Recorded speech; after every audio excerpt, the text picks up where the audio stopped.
So Mitch and Randy are back today to diagnose why this won't fire. So we're going to do some poking around and figure out what's going on.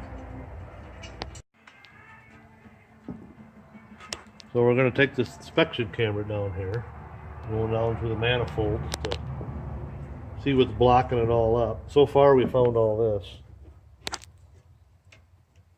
We know what was causing it to not fire. Might be all of it.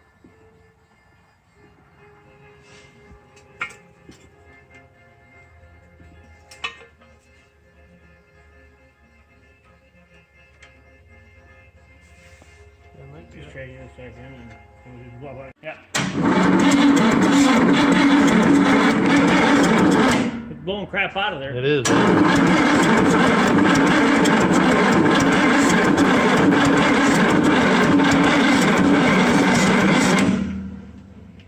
Do it again.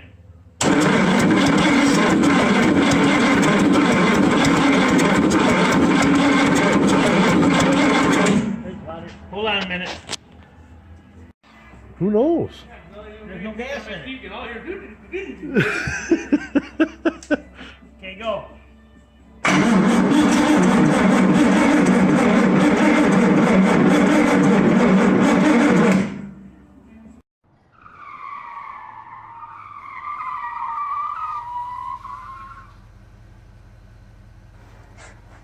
Get up here, old man. Gee, a lot of groaning and grunting and what's wrong? Do you need to do a hip or something? I want to break stuff. Yeah, like your bones and ankles. There you are. You know what you're doing? Nope. Me neither. So I guess we'll see how things go. I'm gonna go a certain way, so. Step one, here we go. So, getting the bracket together here. JP's got, what is this up here, JP? Tell us.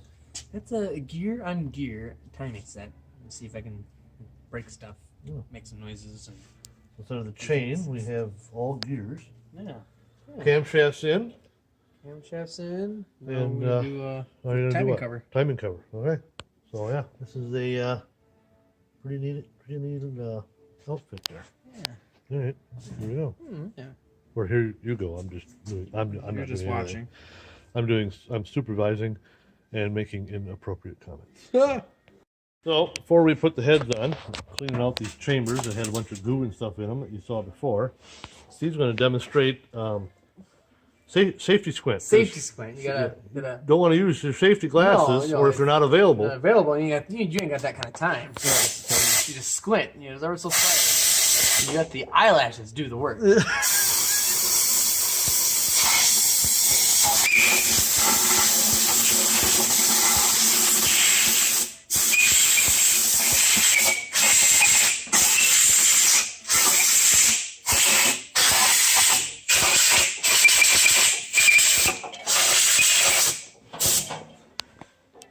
And then we had our little bed sheet down here that Steve keeps under the seat of his car for unknown reasons. Anyway, but there we go. Okay, yeah, all cleaned out. Eyes are good. Good. There we go. Huh? Safety squint. Safety squint, huh? Take that, SAS. More assembly being done here in the 400. We got the front cover on, the water pump on, the fuel pump's in. We got this cylinder head on. I just covered all this in some copper spray gasket, and we're going to put the cylinder head gasket on here. It goes there. Goes there. All right, nice and get that nice and tacky. And me and JP are going to put that cylinder head up in here. So we'll have this part here done. So here we go. And it's like 400 degrees because we got these big bright lights going in. Right. I'm getting sweaty. Well, there we go. I got both heads on. Timing covers on. Steve says we fucked up. This tube goes through the hole. No. Which I can do it whenever. It don't look right like that. No, I think that goes in between there. Well, yeah, we can fix that easily. Yeah.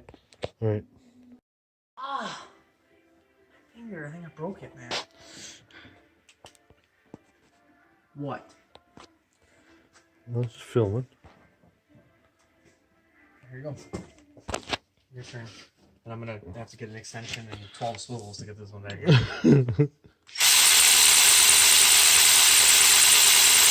That one don't tighten up. Neither does that one. They're all stripped. It's junk. Pull it out. All right, so they weren't junk after all. The lifters are crooked. Oh, wait, hold on. Oh, never mind. Just kidding, JK. Hello. Now what are you doing over there? Oh, you're doing the fun one. Yeah. The one they buried behind the brake booster. Thank you, Pontiac. I think that's tight, I right? don't know what engineer designed that, but I hope you're enjoying your retirement, you tool. You tool. Oh, Almost. There it is. there's that's a liar. That was a little extra tight. This fucking bastard.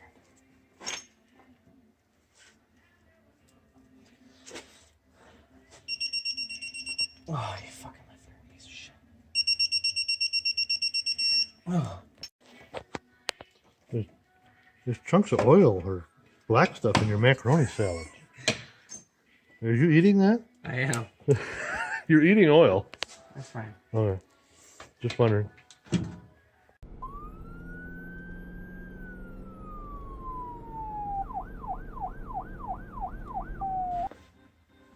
So the Fury's back. I'm got her out of storage here from this winter and had to do some more readjusting here on this kickdown cable. So I got it readjusted again, and these are the instructions you get from the Locker Performance Product Company. What I got going on now is before I had it where it would shift into first, second, third, nice and smooth and beautiful, but I had no passing gear. So I readjusted it. Now I got passing gear, but it shifts really hard and high from second to third. So it's kind of a finicky setup. So I got to do some more readjusting and some more driving back and forth to get this just right. But you know, earlier here in the year, we put a new distributor in it, and a new Edelbrock on it, and we fixed that motor mount and stuff before. So she's got tons of snort now. She's got to get it to shift. Got to get the shift points proper. So working on that today. Off we go.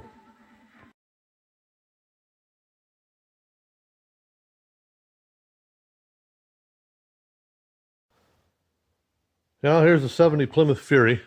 As you remember in previous episodes, we did some work swapping the carburetor out. I put a new distributor and a new vacuum advance in it. We had a broken motor mount, got all that stuff fixed.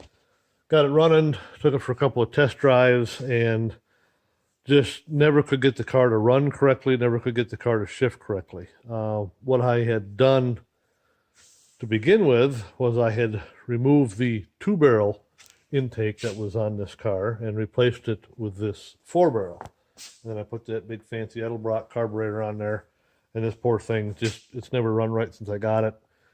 So I wasn't sure what was all going on with it, so I elected to put the car back to stock the way it was. So I have put the cast iron 2-barrel intake manifold back on it. I rebuilt the factory original carburetor, and I got it running the other day, and I eliminated all of that that lock-R linkage and throttle cable setup that I had on it. It was aftermarket. The reason I had that on there was because I went from a 2-barrel to a 4-barrel, and anybody that's familiar with these old Mopars, this transmission linkage is real finicky, and it just did not shift correctly. I could get it to go from first to second, but not second to third, or I could get all of them to work, but then I'd have no passing gear. Or I could get them to work, but they would shift high and hard and then have no passing gear. And no matter what I did, I just couldn't get the system to adjust correctly. And I did some research online, and these old Mopars are just finicky that way. I'm not experienced enough with the lock car system. I'm sure if somebody was, they would have figured out how to do it. I couldn't, and just finally gave up before I burned the transmission up in it. So I have put this thing back to stock. And right now, all I got left to do is just some minor finishing up stuff. And I can take it for a test drive, which I hope to do in the next couple days. But the old Mopar's been changed again, back to stock the way it was from the factory.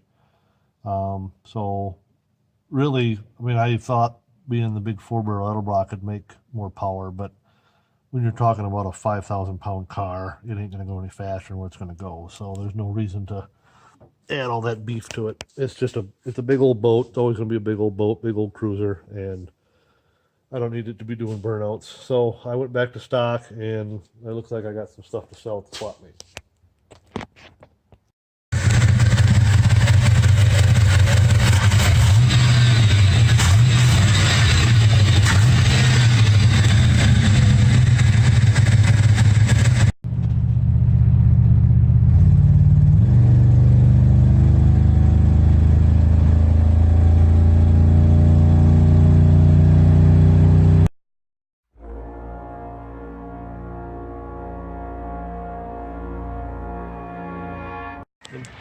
So changing the oil in the 57 Chevy. Slowest oil change. Slowest oil change in the world. You have to pour it down through the dipstick filler tube. Because when I put this engine together a couple of years ago, I put a fancy intake manifold on it that doesn't have the front oil filler tube. It goes right here. So I eliminated that off the 283, and then I put the 283 valve covers on, and now there's no place to put oil when you change the oil. So once a year, I have to do this. Just stand here for about an hour. Rocket scientist, huh? Pour this down here. Looks and cool. Looks cool, though. Yeah, it is. Now you always want to use Valvoline VR1 in the older engines because the VR1 has the ZDTP zinc additive in it. What does it have in it? ZDDP zinc additive. Oh, really? What's the point of that? It's got the better chemical stuff in the oil for the old cast iron engines. Oh. That's what they say. It's probably just a Bunch marketing of bull crap. Look at this rocket science. You're pouring down the dipstick tube. Yep. Ever so slowly. Quart by quart. Wow. Yep. Looks pretty nice, though. It is. It's a nice looking engine. It's just a pain in the ass to change the oil. Put the wrong intake manifold on it. Genius. It is a nice looking car. It is. Whoop, I will spill. What year is this? 57. You dumb? Come on with it. She's a beauty.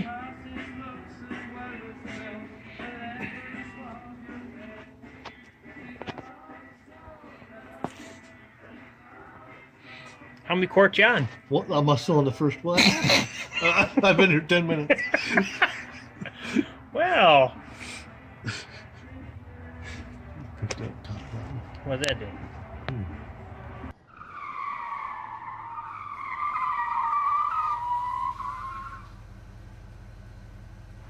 So I'm working on the Cadillac Superior Coach ambulance today. Getting her out of storage. Going to do some maintenance on it. The hood is so friggin' heavy that it won't stay up. It falls back down. So I got to use the stick to hold the hood up because it weighs like 6,000 pounds. It's like a king-size mattress. So change the oil, do some greasing, check her over, get her ready for summer cruising. So the hoist is rated for 9,000 pounds. Looking for rubbers. I think. Ambulance weighs, I think, 7,000. So we're going to put her to the test. Fucker twist. What? Why do you have to be so negative? Aren't you supposed to be putting a camshaft in? I need rubbers. You need... That's what you're doing. Well, I gave you some gloves. Yeah, I have one glove. That's Well, these gloves are designed for men with big man hands, not both girl my hands. hands in the same glove. You're saying? Look at how tiny your hands are. I'll show you something. What's that, huh? Huh? Oh, you're mumbling. I can't understand you. See, those are made for a man, you know. You got those little princess hands, you know, from... It fits, but we only have one glove. Well, just do it one-handed. Stop being a baby. I always have an extra hand. I guess I'm just gonna get full of fucking grease. Oh, yeah.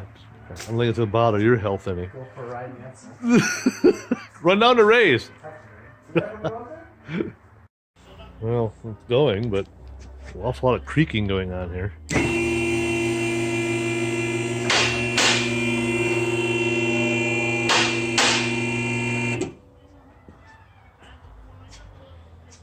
Maybe that's high enough. I'm kind of scared of it. I gambled. It's up in the air. It's as high as it'll go, which is enough to change the oil and grease the underside of it. But yeah, she's up there. Good job, Rotary.